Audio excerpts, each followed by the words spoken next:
Hello everyone. तर आज मी तुम्हाला मस्त असं स्मोकी ग्रीन चिकन टिक्का घरच्या घरी एकदम सोप्या पद्धतीने कसं बनवायचं त्याची रेसिपी सांगणार आहे.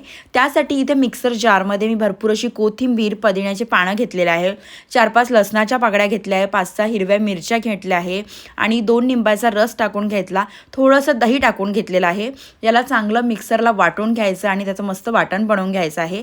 यामध्ये काही बेसिक पावडर मसाले टाकलेले आहे, मी धना जिरा पावडर, घरगुती गरम मसाला टाकलेला आहे, चवीपुरतं मीठ, भरपूर चाट मसाला आणि टिक्का मसाला टाकलेला आहे, चिकन टिक्का मसाला जो मिळतो ते टाकून घ्यायचं, चांगलं मिक्स करायचं. आपलं चिकन टाकून घ्यायचं, तुम्ही बोनलेस चिकन किंवा विथ बोन पण घेऊ शकता. याला चांगल्या प्रकारे कोट करून घ्यायचं मसाल्यामध्ये. आता आपण याला ग्रिल करून घेऊया.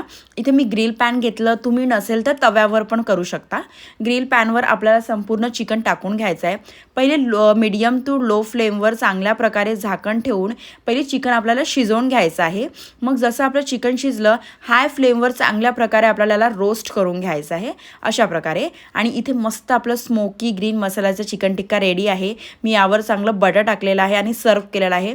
रेसिपी आवडल्यास लाईक, शेअर, सबस्क्राईब करायला विसरू नका. थँक्यू.